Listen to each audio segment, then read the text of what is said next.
Boa noite. Ele é, sem dúvida, o mais extraordinário personagem da história da humanidade. Devotado hoje por bilhões de fiéis em todo o planeta. Rabino, revolucionário, profeta, apenas um camponês de uma aldeia pobre da Galileia. Afinal, quem foi Jesus de Nazaré? O que a história e a arqueologia podem nos contar sobre a sua vida e o tempo em que ele viveu? As últimas descobertas. E para fazer essa viagem no tempo e na história, o Canal Livre de hoje ouviu historiadores, teólogos e arqueólogos. E recebe aqui no estúdio o filósofo Mário Sérgio Cortella. Ele é professor da Pontifícia Universidade Católica de São Paulo e durante mais de 30 anos atuou na teologia. Comigo aqui na bancada os jornalistas Fernando Mitre e Antônio Teles. Mas antes da entrevista, nós vamos ver um pouco da história do homem que dividiu o nosso calendário em dois, antes e depois de seu nascimento. Que força é essa capaz de manter viva uma tradição por mais de 2 milênios? Na origem de tudo, um homem humilde sobre cuja vida pouco se sabe do ponto de vista histórico. Mas hoje, 2 bilhões de seres humanos têm como referência o legado moral a ele atribuído. Apesar de todas as buscas da arqueologia, da história e da antropologia, ainda há poucos indícios documentais sobre a existência concreta do personagem mais importante da cultura ocidental. A maior parte das informações sobre a vida de Jesus vem dos chamados evangelhos canônicos. Foram escritos ainda no primeiro século e tiveram como fonte a tradição oral. Mas eles relatam apenas a vida messiânica de Cristo, entidade que sobreviveu aos séculos e sobre a qual se ergueu o cristianismo. Historiadores e teólogos que afirmam a existência concreta de Jesus tendem a convergir para uma data supostamente entre os anos 4 e 6 antes da era cristã, em que teria se dado o seu nascimento.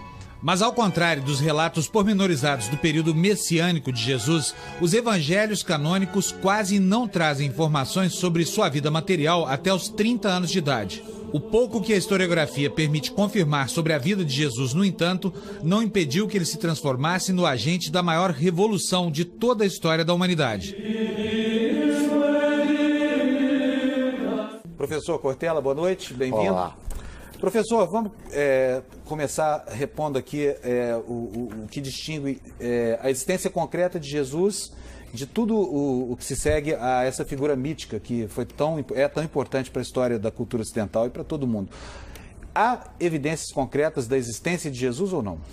Interessante, porque você fala assim, essa figura mítica, mas por uma parte da humanidade ele é uma figura mística, ele não é uma figura mítica. Porque ao se falar em mito, há uma suposição, e algumas pessoas o fazem, de que ele não teve existência desse modo. Se eu olho como mística, isto é, aquele homem com presença religiosa, crença na existência, sem dúvida. Se olhar como mito, esse tema só vem à tona basicamente no século XIX. Aliás, por curiosidade, no início do século XX, em 1906, um grande homem chamado Albert Schweitzer, que foi inclusive Nobel da Paz em 1952, ele escreveu um livro chamado Em Busca do Jesus Histórico. Porque o problema de se Jesus existiu ou não, como uma pessoa, né, e não apenas como uma ideia religiosa, vem no século XIX. Hoje, são poucos aqueles que afirmam que Jesus em si não existiu. Há controvérsia em relação ao modo, ao lugar, ao tempo, mas em relação à existência dele, Jesus de Nazaré, tal como você falou na abertura, quase não há mais polêmica. A discussão se dá em torno da noção de Jesus Cristo, isto é, o componente místico, né, que deixaria de lado essa percepção. Por isso, no ponto de partida, é importante que a gente compreenda que talvez como mito, o homem Jesus não é mais considerado, como já foi, né, no século XIX, uma parte do XX, basicamente, forçadamente um mito. Mas sim, isso, uma pessoa cuja percepção religiosa, ela atinge hoje mais de 2/3 da humanidade. Mas, professor, a personagem historiográfica de Jesus Cristo é bastante escassa, né? Sim. Só tem poucas linhas de 4 historiadores. E há uma contestação de estudiosos e arqueólogos de que talvez a existência real de Jesus fosse mais uma hipótese não comprovada do que propriamente uma realidade historiográfica.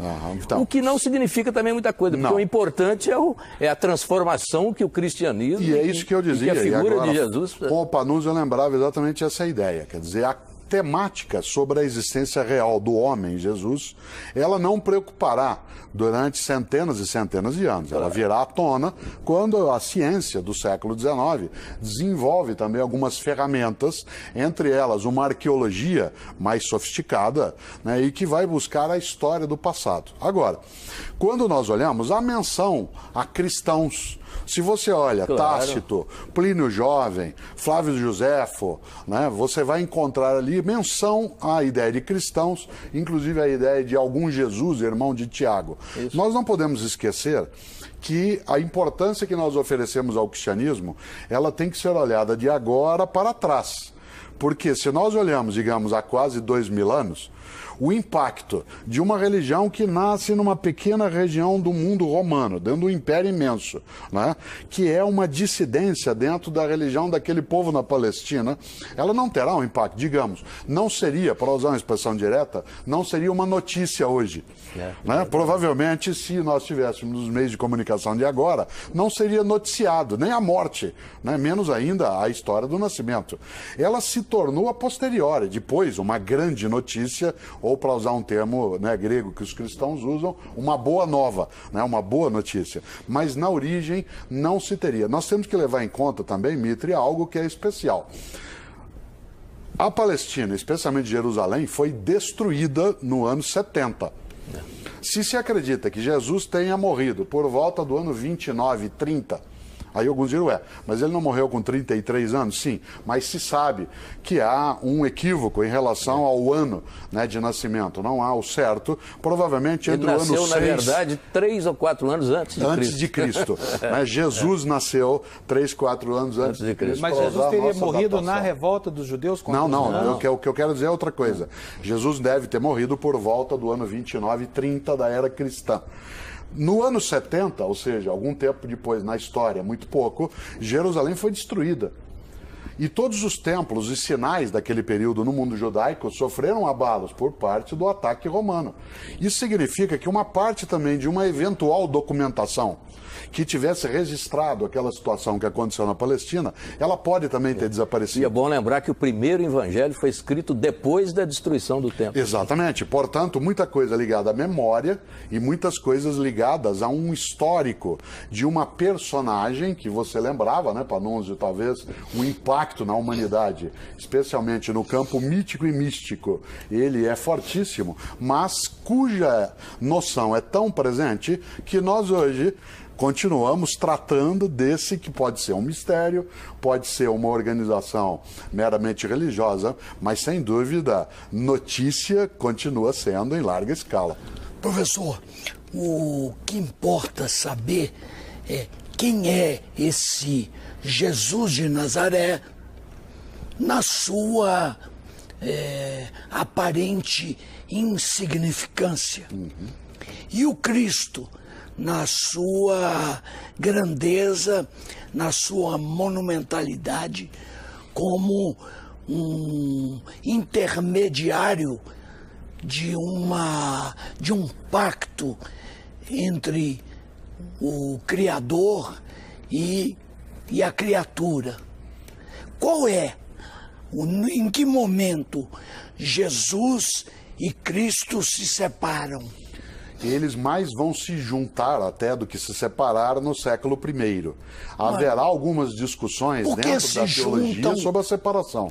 Quando o Cristo ganha uma imagem e uma monumentalidade extraordinária. O século I, aquele em que na datação cristã é o início, ele marca uma série de momentos onde havia muitas ideias de Messias no mundo judaico daquele período. Jesus não é o único que será entendido como um possível Messias naquele momento. Mas o se Cristo... nós olhamos... Então, o Messias é o Cristo. Sim. Porque Cristo é um termo grego para a expressão hebraica Messias. Então, a ideia de que viria alguém para libertar e salvar o povo, isto é, um Cristo, ela é presente quando Jesus existe. Ela está ali no seio daquela comunidade, de toda aquela população. Ele era esperado. Professor, tem uma Jesus questão... será entendido como sendo o Cristo, aí eu vou falar o Cristo, e não Jesus Cristo. O Cristo por uma parcela das pessoas daquele momento. E depois, na história, assimilado como sendo o verdadeiro Cristo. Mas, professor, por essa aí parcela. É que está a questão. Jesus, né, tornado Cristo, ele teria operado, digamos, numa perspectiva ali dentro do judaísmo. Ele se tornou o Cristo mundial, o Cristo universal, a partir do trabalho de outra pessoa. Sim, claro, de São Paulo. de Paulo. De São Paulo. Então, é possível pensar que Jesus quis transformar o judaísmo, quis aperfeiçoar o judaísmo, e ponto final. E São Paulo é que teve a grande visão de transformar Jesus Cristo no grande... Sem dúvida. Por isso que essa pergunta do Teles é muito importante. Quer dizer, em que momento há essa transição de um líder judaico, um rabi, um mestre, que encanta, no sentido duplo da palavra, as pessoas... A sua comunidade. Isso, a sua comunidade, quando que ele ganha o status... E eu pergunto, não seria São Paulo o autor disso? Quando Paulo, ele já, depois da morte de Cristo, para ele, né, da morte de Jesus, para aqueles que não são cristãos, né, depois da morte de Jesus, Paulo, que é um cosmopolita, ele sai por aquele mundo, pega, inclusive, entre aspas, carona no movimento do Império Romano e sai difundindo uma mensagem que vai construir a ideia de Cristo. As cartas de Paulo, elas antecedem a produção dos evangelhos. Embora a gente leia, né, numa Bíblia cristã, primeiro os 4 evangelhos e depois as cartas de Paulo, né, elas foram escritas antes dos evangelhos, o que significa que a construção, né, e volto ao Teles, da ideia de Cristo encarnado em Jesus e vice-versa, ela virá, sem dúvida, né, depois da morte dele, agora, com a construção teológica de Paulo. Que importância tem investigar a origem de Cristo, a vida de Cristo, até que ele se manifeste na vida de Cristo, de Jesus, como figura humilde, simples e relevante, até que ele se transforme no Cristo luminoso que traz, por exemplo, a mensagem das bem-aventuranças, que é o resumo de todo um pacto que a humanidade fez com o Criador. Nos 2 primeiros séculos, mas especialmente no primeiro século, do tempo do cristianismo, a maior importância de torná-lo Cristo é, de um lado, marcar a ideia que, de fato, ele foi aquele que veio para a salvação. Há outras questões envolvidas nisso. No primeiro século, a grande marca é dizer, entre os vários messias que apareceram nessa época, este é o verdadeiro. Aliás, professor, me desculpa, mas essa figura do Messias, que tinha apenas a túnica, o cajado, era uma figura muito comum no tempo de Jesus. Sim. Havia uma tendência filosófica que era composta pelos cínicos, né? Sim. Aliás, a palavra cínico hoje é muito diferente do sentido que tinha ao tempo de Jesus. Eu queria que o senhor explicasse por que Jesus, que tem, enfim, inevitável fazer uma associação com o movimento cínico, por que justamente esse personagem ganhou essa importância histórica? Até vamos lembrar um pouco, porque filosofia às vezes também o meu pedaço, a palavra cínico vem de cachorro. Né? Tanto que quem gosta de cachorro é chamado de alguém que é um sinófilo, não um cinéfilo, como o Mitre é. Né? É um sinófilo, aquele que gosta de cães. É porque na filosofia grega, né, pós-socrática, especialmente com Diógenes, né, o filósofo, se dizia que eles viviam sem nada, pelas ruas, né, como cães.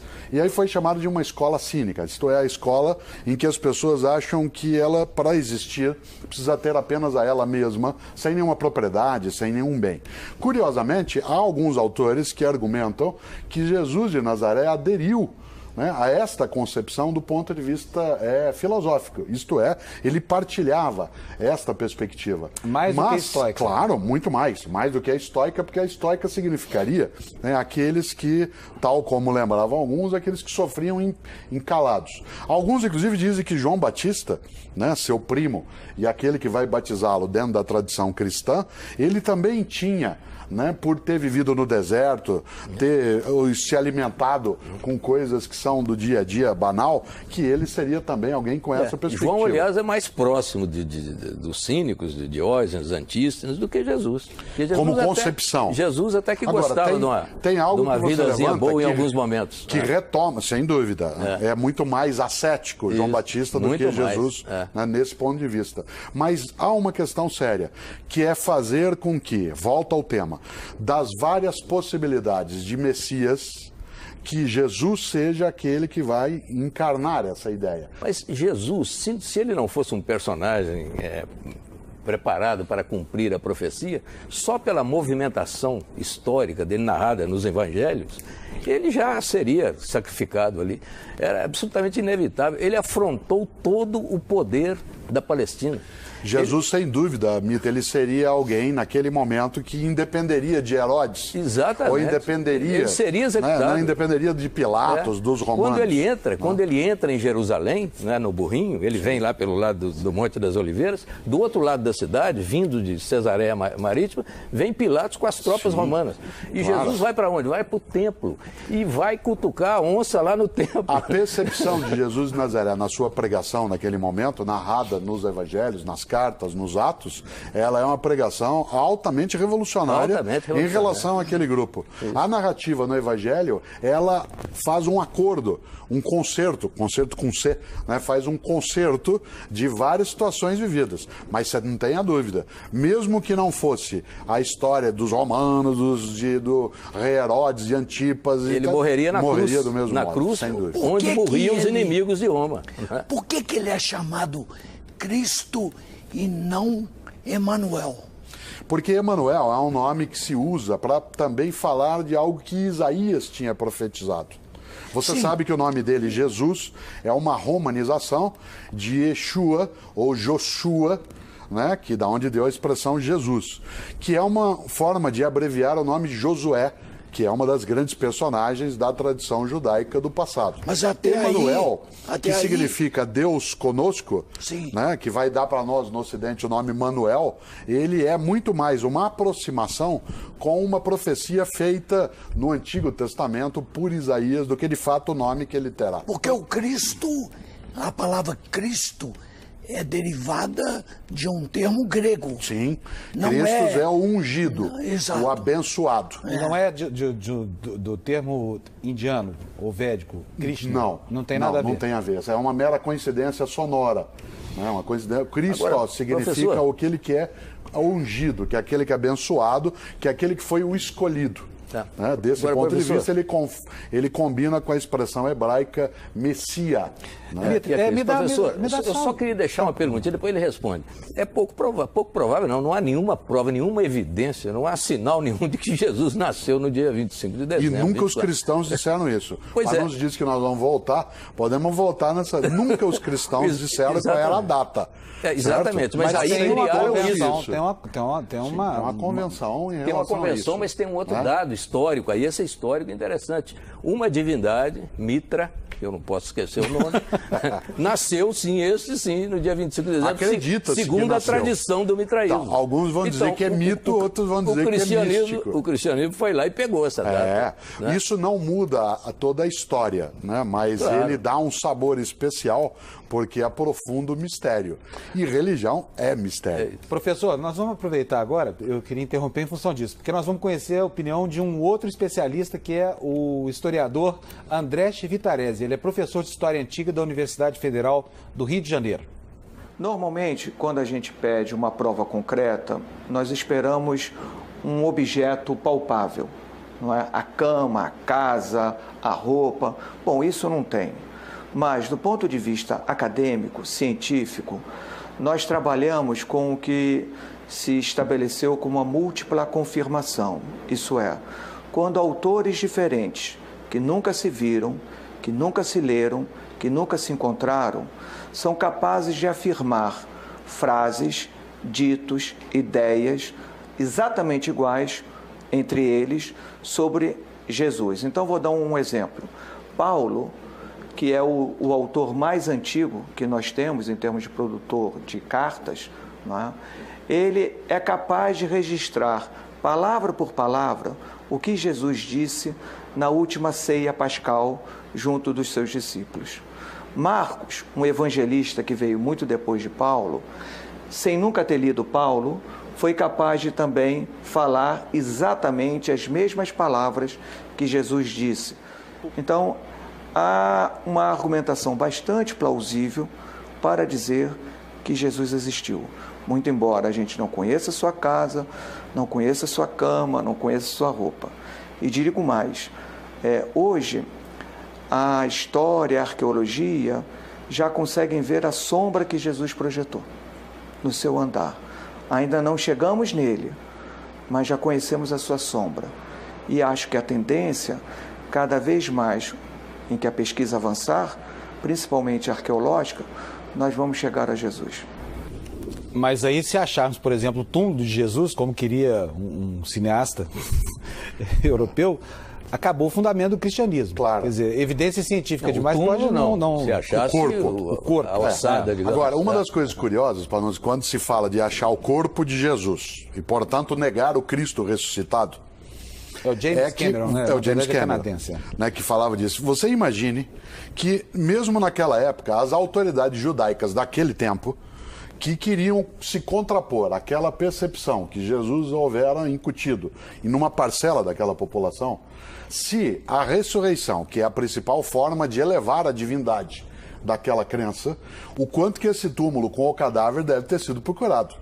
Ademais, romanos tinham um hábito absolutamente política de Estado.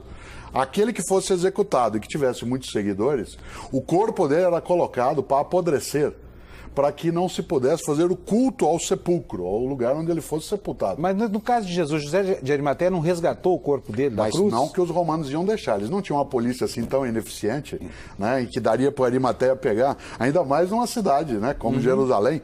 Né, não dava para você ir fazendo as coisas e, né, escondendo. Não era assim, dizer, chega lá no... O Estado romano, O Estado romano era um Estado. O Arimateia seria uma prova de que ali no Sinédrio havia uma infiltração cristã bastante significativa. Eu acho que porque cristã Nicodemos, no outro evangelho vai aparecer Nicodemos, né? Que eu acho foi que discípulo. não há um único cristianismo quando ele nasce, assim como não há uma única forma de prática do judaísmo no século I. Se nós olhamos, por exemplo, quando Jesus está na sua atividade, quando Jesus está na sua pregação e na sua vida, se ele está lá, você tem pelo menos 4 grandes grupos judaicos naquele momento de natureza religiosa e política. Os saduceus, os fariseus, os essênios e os zelotes. Quer dizer, esses 4 grupos convivem. E eles não são unívocos, não são o mesmo grupo. É provável que houvesse simpatizantes da ideia de Jesus de Nazaré junto a outros grupos. Jesus era judeu, praticava o judaísmo. Isso, mas há uma hipótese que Jesus teria sido zelote.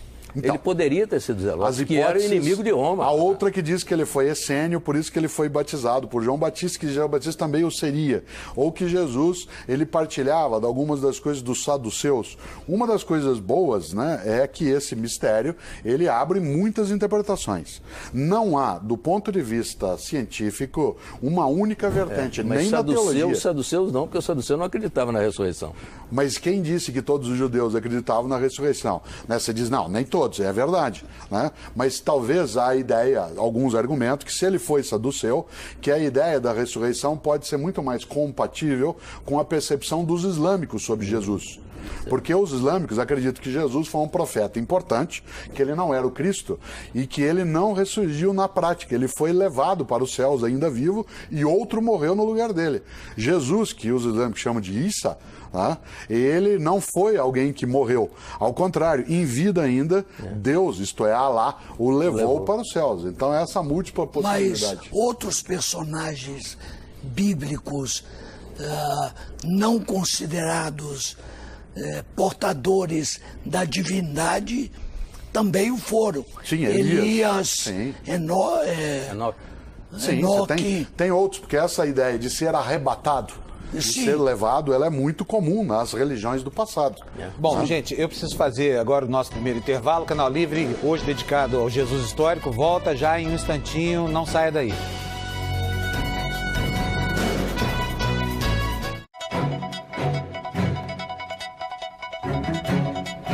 Voltamos com o Canal Livre, que esta noite debate a história de Jesus com o filósofo Mário Sérgio Cortella.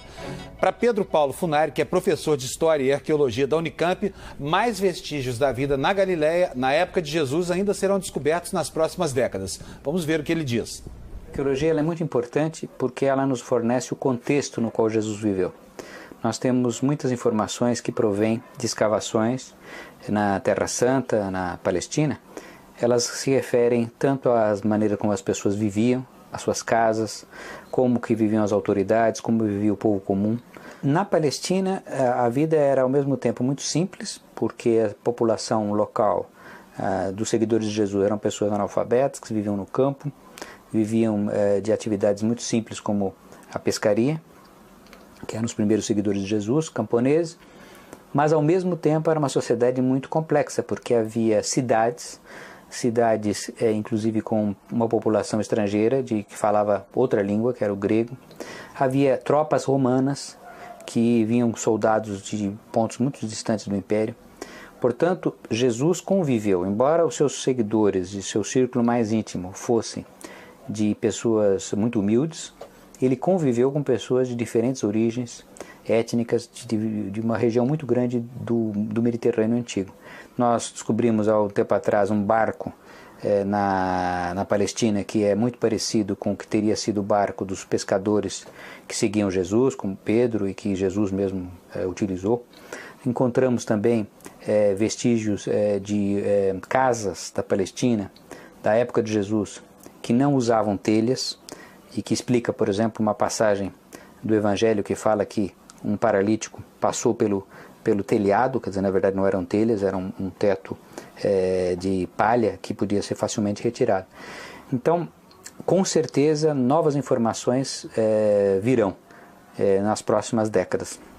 Agora, para quem crê, para quem acredita em Jesus, no Cristo, essas descobertas que se anunciam não podem acabar fazendo com que Jesus fique menor do que Cristo, evidentemente, no futuro? Acho que não, por uma razão, Panunzio. Os evangelhos, eles são textos de reverência, não são textos históricos. Em nenhum momento se pode supor que aquela descrição que ali aparece, ela tem um componente de natureza científica, de comprovação. Aliás, de uma certa maneira, é preciso entender que aquelas histórias, elas são improváveis, mas não impossíveis. O senhor está se referindo, inclusive, aos milagres, por exemplo? Não, as histórias em geral. Quer dizer, quando eu digo que é impossível, eu estou dizendo que isso nunca existiu. Quando eu digo que é improvável, eu estou dizendo que não pode ser provado. Não pode ser provado desde agora. Pode ser que se encontre em situações dessa natureza. Agora, o que está por trás, que é uma força muito grande, é a força da fé. Volto à ideia. A Bíblia, ela não é uma narrativa, ela tem narrativas. Há coisas na Bíblia que elas coincidem com os tempos, com os modos, com os costumes, e outras que são de natureza eminentemente religiosa, que estão marcadas pela perspectiva exclusiva da fé. Algumas pessoas acreditam que o texto bíblico ele é literal, isto é, ele é mesmo aquilo que aconteceu. Mas isso não é consenso dentro das várias formas de cristianismo, nem hoje, nem na história. Professor, do ponto de vista dos evangelhos, se pegar o primeiro evangelho, que foi aquele escrito mais próximo do evento, quer dizer, Marcos escreveu 40 anos depois, né, mais ou menos ali na época da Revolução, da tentativa de Revolução, que foi em 66, não é? Então, sob aquela influência, mas ele conviveu com muita gente que viu Jesus, que pode ter testemunhado. É possível, e os outros evangelistas beberam muito na fonte de Marcos, é possível entender o evangelho de Marcos como aquele de maior credibilidade do ponto de vista historiográfico? É provável que ele contenha a influência mais forte, inclusive porque tanto o Evangelho de Lucas quanto o de Mateus, eles têm sim o Evangelho de Marcos como referência. Digamos que fosse a primeira reportagem que recolheu as das narrativas da época. Isso mesmo, né? E aí ele influencia o que virá na sequência. Aliás, é o texto mais jornalístico. Claro, mais jornalístico, é mais do dia, de jornal mesmo, de dia. Né? E o Evangelho de João, ele já está mais voltado para o campo místico naquilo que o Teles antes levantava em relação a mostrar que Jesus era Cristo e não só a mera trajetória. Tanto que você não tem a história do nascimento de Jesus narrada nos 4 evangelhos. Só um deles, que é Mateus, vai falar da visita de magos e assim por diante.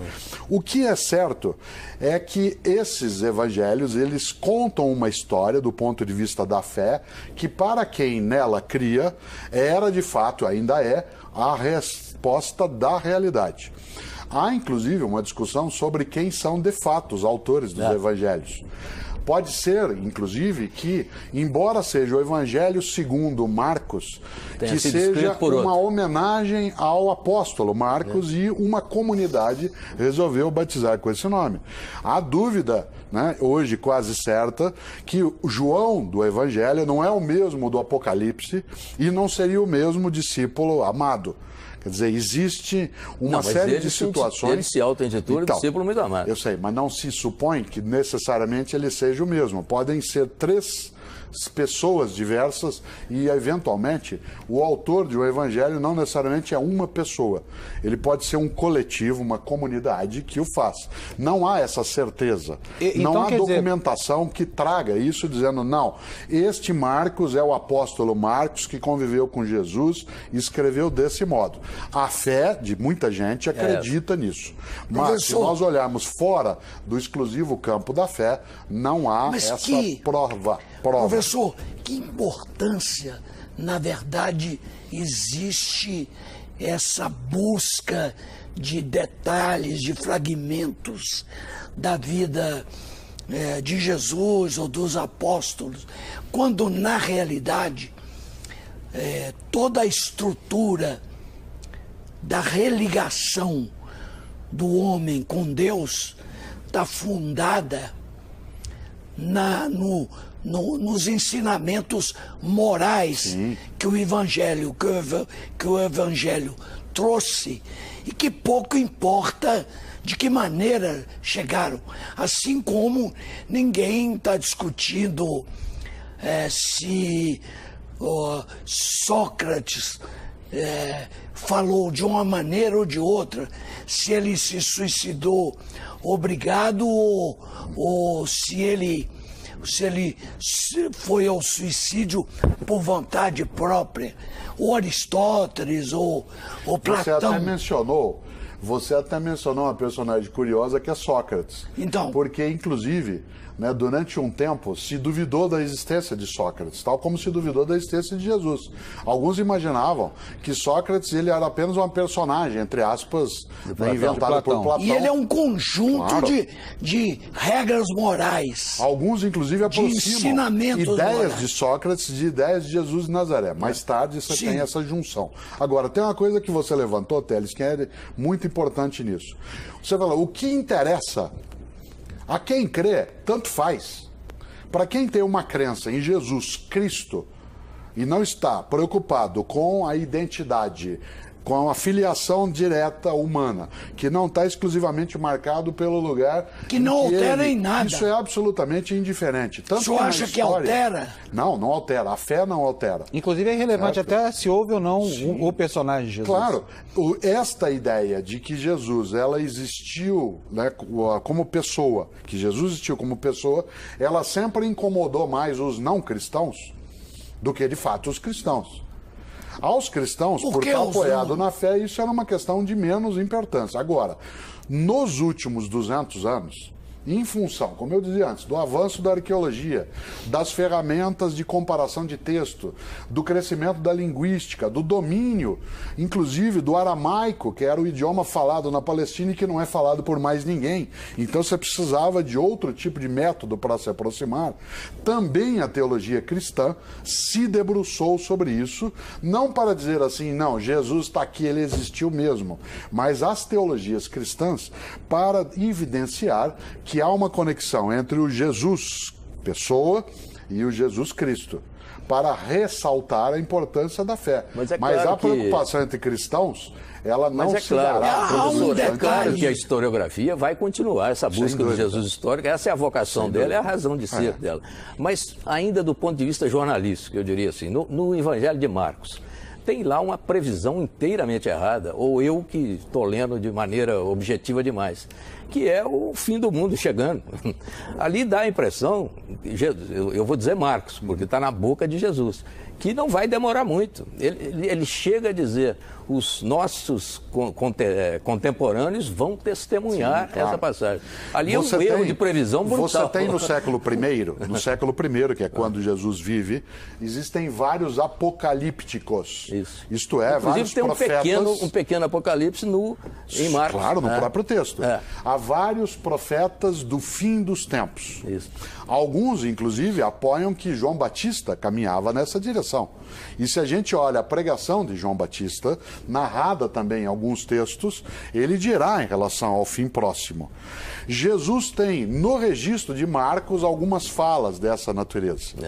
É preciso, nesta hora, olhar aquele tempo para ver que uma parcela daquela sociedade judaica imaginava que o fim estava próximo, que o Messias viria, ia ser um Messias que ia fazer com que os romanos desaparecessem, ia levar a glória que Davi, né, e Salomão tinham trazido era a um dia. perspectiva da volta do rei Claro. Davi, que é a perspectiva dos Que judeus. era a volta do Messias, nesse sentido, né, nesse sentido trabalhado. Nesta hora, a figura de Jesus, ela vai tomar um veio que um grupo entenderá, de um lado, como sendo aquele que trará a vitória Mas não era o na Senhor dos batalha Exércitos. final, e outros não. Dentro do cristianismo que nasce, haverá essa dissensão. Haverá, por exemplo, no primeiro século, alguns que acham que Jesus era aquele que faria isso e o fim chegaria logo, e outros que achavam que a mensagem de Jesus é outra. É quando se dirá, e você vai ver isso em outros evangelhos, meu reino não é desse mundo. Quando essa expressão, do ponto de vista teológico, vai ser trabalhada, se está dizendo que a vitória não é na terra.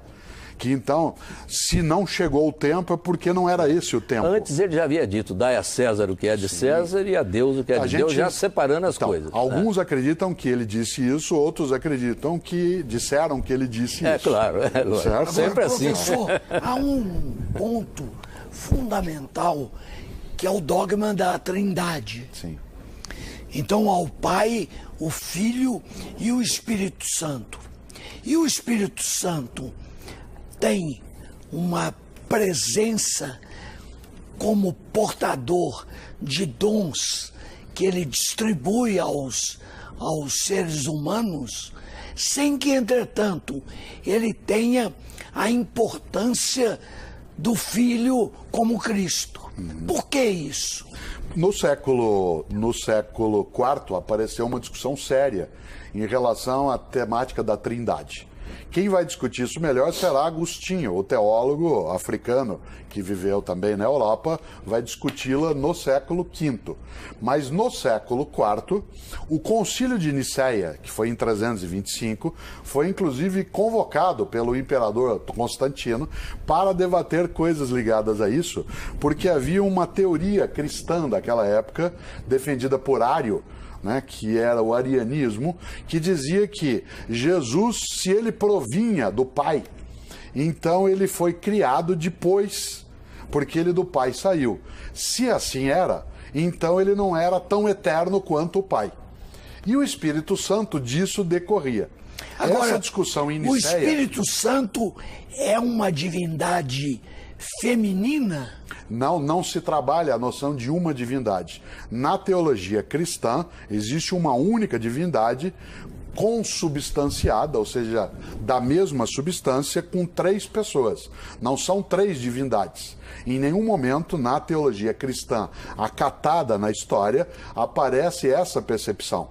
A ideia do 3, que é recorrente, né, porque professor, mas aí é um toda a mistério. lógica do 3, Miguel, Rafael, Gabriel, aí é um Jesus, mistério. Maria, José, mas o 3 é um mistério dentro da concepção Pouco cristã. compreensível. Por isso que ele é mistério. Olha, eu vou fazer o seguinte, preciso fazer uma parada. Teles, vamos fazer o seguinte, a gente pode retomar no próximo... A gente retoma no... Teles quer resolver o mistério agora. Então nós vamos esperar o comercial, a gente resolve depois do comercial. A gente faz uma paradinha e volta daqui a pouquinho, depois do intervalo, com o Teles retomando o mistério da Santíssima Trindade.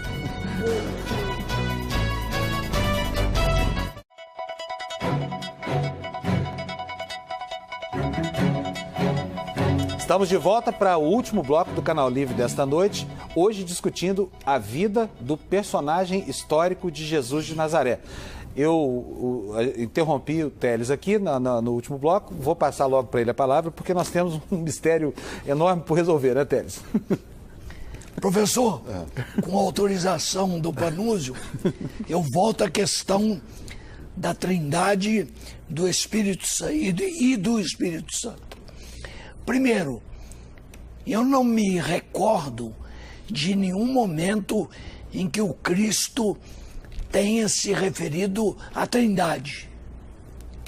Segundo, não me recordo também que ele tenha se referido ao Espírito Santo.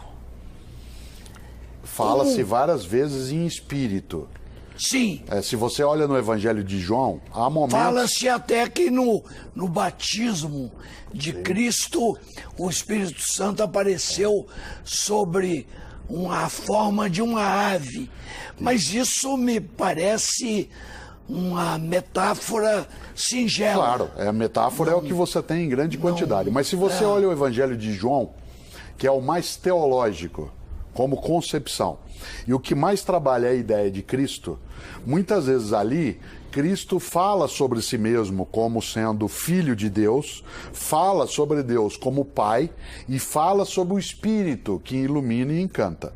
A concepção de trindade desse modo, ela é recorrente na história do judaísmo. Eu falava antes até do intervalo que se trabalha com Abraão, Isaac e Jacó, né, com a trilogia dos arcanjos, se trabalha sempre a noção do três, ela é recorrente nessas culturas, inclusive entre gregos, entre egípcios. Se a gente olha, você lembrou o hinduísmo, né, num determinado momento, dentro da multiplicidade da força divina, né, do hinduísmo, Brahma, Vishnu e Shiva, também você tem um 3. Então, a noção triádica do 3, ela aparece com força naquele momento. E no Evangelho de João, há essa expressão. Também se encontra disperso nos outros 3 evangelhos, que são os chamados canônicos, algumas dessas questões. Por que isso é colocado como mistério? Né? Obviamente porque a explicação do ponto de vista racional, ela encontra um obstáculo. Como é que você tem um único Deus, que são 3 pessoas? Isto é, não seriam 3, então não é politeísmo. É evidente que a noção de 3 em 1, ela é muito mais um combate à concepção romana da época, que era politeísta, que tinha muitos deuses, e o reforço do monoteísmo abraâmico e mosaico. Né? Desse ponto de vista, a gente pode até interpretar isso de outros modos, inclusive porque os hebreus, lá no início, se você lê em hebraico o livro inicial da Bíblia cristã, que é da Bíblia judaica, que é o livro do Gênesis, no início a narrativa fala em Elohim, em deuses, e não em Deus. Verbo. Isso assim, e nós criamos, fala no plural. Depois é que vai se reduzir a esta ideia de 3, mas numa só pessoa, na concepção monoteísta. O verbo está em João, é assim que começa. Ou seja, a ação da tríade, dos 3. Né? Não é algo que a gente consiga, não só lidar aqui, mas faz pelo menos, digamos, 1.900 anos. Professor, né, mas que esse debate... Jesus não ajuda a confundir ainda mais a coisa na compreensão dessa complicadíssima Santíssima Trindade, quando ele interpela seu pai no momento da crucificação e pergunta por que foi abandonado? Sim. É que se você tem isso, não em todas as narrativas. Nenhum dos 4 evangelhos ele é idêntico e nenhum deles tem o mesmo foco. Se você olhar as 4 narrativas que saem daquelas comunidades que as produziram e depois elas foram aceitas como oficiais, canônicas, porque há mais de 30 evangelhos. Os 4 aceitos é que tem essa posição. É claro que cada um deles vai dar uma ênfase. Um deles dá ênfase no fato de que Jesus é o Filho de Deus e recorre ao Pai. Mas você não tem isso de todos os modos em todos os evangelhos. Então, nesse polo, sim. Em todos eles, não. Né? Professor, deixa eu te fazer uma pergunta a respeito do Concílio de Nicéia e a respeito dos outros evangelhos. Até aquele momento, a igreja lidava com todos os evangelhos, inclusive os apócrifos, que tem alguns que são incríveis. E muitos são posteriores ao Concílio de Nicéia. Depois apareceram outros. Mas existe ainda alguma utilidade na leitura desses evangelhos apócrifos? Sem dúvida. Mas do ponto de vista da perspectiva religiosa mesmo? Nossa, você tem, inclusive, editoras cristãs, várias delas, inclusive católicas, para pegar aquelas que são mais fortes nesse campo de publicações, elas fizeram livros com os evangelhos apócrifos. Então vamos tomar o evangelho... Porque a finalidade, por exemplo, de ler o evangelho de Maria Madalena, ou de Tomé, ou atribuído a Tiago... O de Tomé, onde Maria Madalena aparece num momento muito interessante lá com Jesus, os dois se beijando e o Pedro fica uma fera ali e tal. Isso, exatamente. Pois é, aquilo durante 3 séculos a igreja aceitou aquilo. Não, porque você não tinha a igreja. A gente não tem a igreja. A igreja, como a gente diz, tal como a gente diria assim, o governo, ela é uma figura. Mas foi no Concílio de Nicéia, de Nicéia que quando você vai ter a igreja. Mas você tinha múltiplas igrejas. A palavra igreja significa comunidade. Então você tinha muitas igrejas. Mas não esse conteúdo, esse conteúdo, o que o senhor acha desse conteúdo? Não, eu acho que esses conteúdos, eles são relatos possíveis daquele momento, e eles são relatos que eles ajudam a entender algumas das coisas daquela época, mas do ponto de vista da teologia, todo o aporte, todo o apoio para a compreensão da religião está nos 4 canônicos. Os outros auxiliam a olhar um pouco sobre a infância de Jesus, sobre qual era o ambiente da época, qual que era a relação de Jesus com as mulheres e assim por diante. Você tem narrativas em evangelhos apócrifos que falam sobre a manjedoura, sobre o boi e o jumento ao lado, professor, todas essas histórias. É da maior importância a relação de Jesus com as mulheres. As mulheres têm uma presença incrível nos evangelhos. Aliás, uma das razões que fazia com que ele fosse, entre aspas, motivo de escândalo, porque a palavra escândalo em inglês significa armadilha, obstáculo. Mas as mulheres foram patrulhadas brutalmente na história da igreja, porque se pegar, mesmo os canônicos, elas estão lá. É que mais uma nos vez, momentos cruciais. Mais uma vez você está usando igreja como se ela fosse uma. E a gente tem muitas igrejas, muitos cristianismos. Se a gente chama de igreja católica, apostólica, romana... Estou me referindo a essa. A essa, sem dúvida. Mas é preciso lembrar que ele defende que nos primeiros 5 séculos do cristianismo, a figura feminina mais exaltada nas comunidades cristãs era Maria Madalena. Mais adiante é que será Maria, mãe de Jesus. Né? Mas se tem toda uma lógica em relação a Maria como o papel da mulher. E o que ele está querendo perguntar para o senhor e ainda não teve coragem, o que havia entre Jesus e Maria Madalena? Não, eu queria ir muito além. Eu acho que havia um respeito fortíssimo. Alguns textos dizem que eles mantinham uma relação, né, de intimidade. Essa intimidade poderia ser aquela intimidade quase sexual. impossível. Alguns textos diriam que sim, mas não nos evangelhos apócrifos. O que se dizia em alguns relatos é que Jesus às vezes osculava, beijava, isso dava ciúme em outros, a Maria Madalena na boca. Agora, esse não era um gesto de natureza sexual. Mas São Pedro ele não beijava na boca, né? Então não tem a diferença. Então, esta lógica entre 2 homens, ela não era a mesma que entre um homem e uma mulher. Agora, esta questão, ela é algo que passa lateralmente no dia a dia, né, do cristianismo. Quando a gente olha, vez ou outra vem à tona esse debate sobre se ele foi casado com ela. Isso. Os evangelhos aceitos na teologia cristã dizem que não. Não, agora, as mulheres têm uma presença, viu, Panudo? As mulheres têm um outro tipo de presença no Evangelho, que é a presença da coragem. As mulheres são muito mais corajosas do que os homens. Claro, foi para uma mulher que Jesus se manifestou a primeira vez, foi a samaritana. E foi para uma mulher que ele manifestou, foi Maria Madalena, na hora da crença da ressurreição. Exatamente, e os apóstolos todos fugiram no dia da crucificação e as mulheres estavam lá. Gente, antes que o senhor me responda com autorização. Não, pode seguir.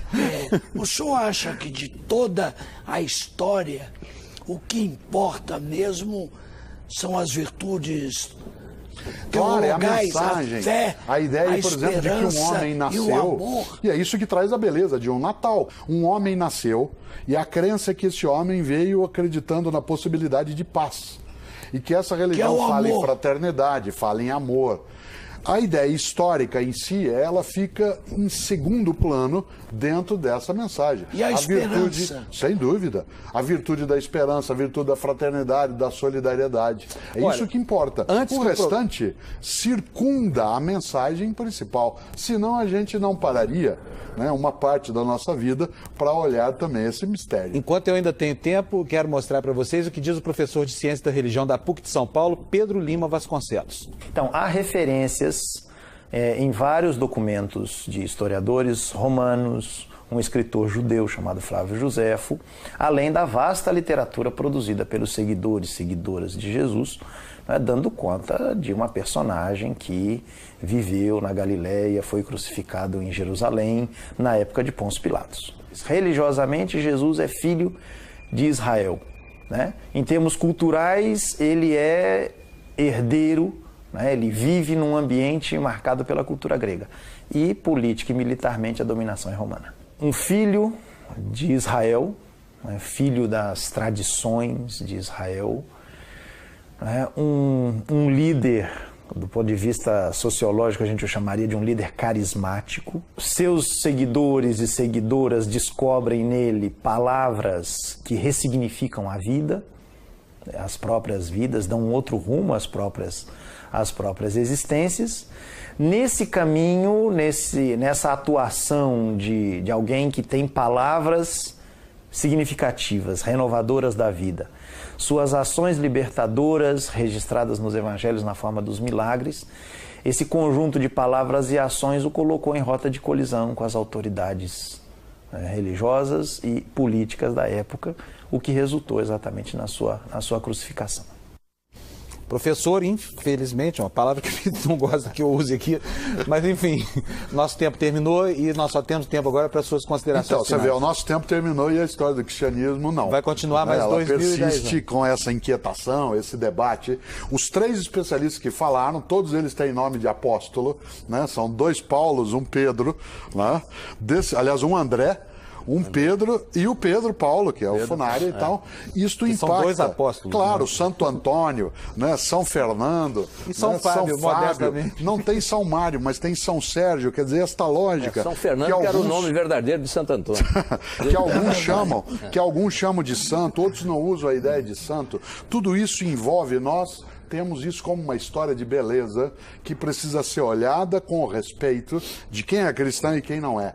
Pela beleza que ela carrega, porque não há nela, na mensagem original, não há um anúncio de violência, não há um anúncio de morte, a capacidade de convivência. A história trouxe isso em várias situações, mas na mensagem original, é uma mensagem de paz, alegria, fraternidade e, claro, de vida eterna. Olha, muito obrigado pela sua presença aqui no Canal Livre mais uma vez. O Canal Livre de hoje fica por aqui. Nós agradecemos a presença, então, do filósofo Mário Sérgio Cortella no programa.